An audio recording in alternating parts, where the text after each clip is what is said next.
Eh ben, c'était un drame mercredi, puisqu'il nous a annoncé que dès jeudi soir, tout serait fermé. Et là, c'était un drame, puisqu'on a déjà vécu un premier confinement pendant 8 semaines. C'était l'horreur, aussi bien financièrement que moralement, et auprès de mes collaboratrices et auprès de ma clientèle. Et ça fait quoi d'ouvrir pendant un reconfinement? Je trouve que c'est étrange parce que les rues sont vides. Encore que ce matin, c'était un samedi matin, c'était un jour de marché, il y avait du monde.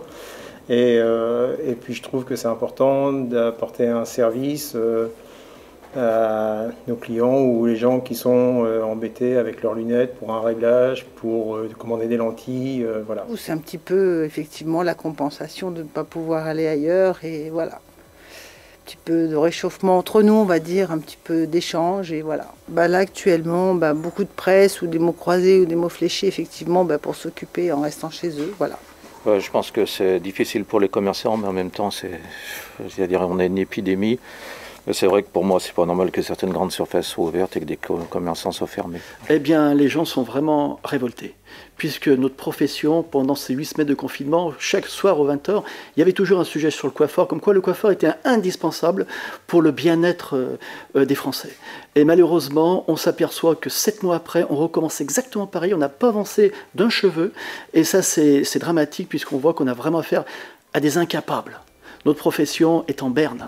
Moi, je pense qu'il y a effectivement de l'injustice pour certains commerces, comme les librairies, puisqu'on en a beaucoup parlé. J'ai entendu parler des fleurs et des fleuristes aussi. Effectivement, aller dans une grande surface, avoir la possibilité d'acheter des livres, acheter des fleurs, acheter des vêtements, je trouve ça un peu injuste par rapport à des commerçants qui sont indépendants et qui mouillent leur chemise, quoi. Qu'est-ce qu'il faut? Il faut qu'on réouvre.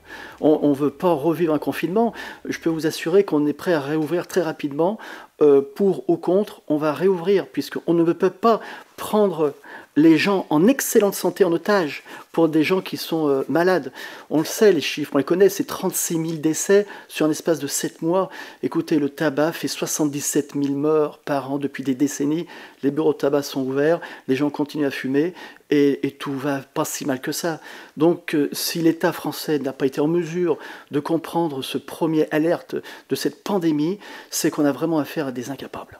Je trouve regrettable qu'on doit tous fermer parce que, comme il est dit, c'est que tous les petits commerçants ont fait énormément d'efforts. Même nous, il faut rentrer 5 ou 6 personnes, c'est ce qu'on fait. On évite la population, on exprime bien aux gens d'éviter de toucher, d'avoir éventuellement des gants pour effectivement feuilleter s'il y a besoin de feuilleter. Mais on prend vraiment tout ce qui est nécessaire, quoi. Faire mieux que ça, c'est vrai que tout le monde polémique, les grandes surfaces. Et oui, les grandes surfaces, tout le monde y va. Tout le monde touche à tout, tout le monde remue tout. Et ça se passe très bien, on laisse faire. Pour avoir travaillé dans des villes qui étaient plus importantes qu'Aix-les-Bains, à Aix-les-Bains, il y a beaucoup d'indépendants. Et ce sont des gens qui mouillent leur chemise, qui travaillent parce que ça leur fait plaisir, parce qu'ils ont envie de faire plaisir. Et c'est bien de les protéger et de continuer à travailler et à consommer chez eux.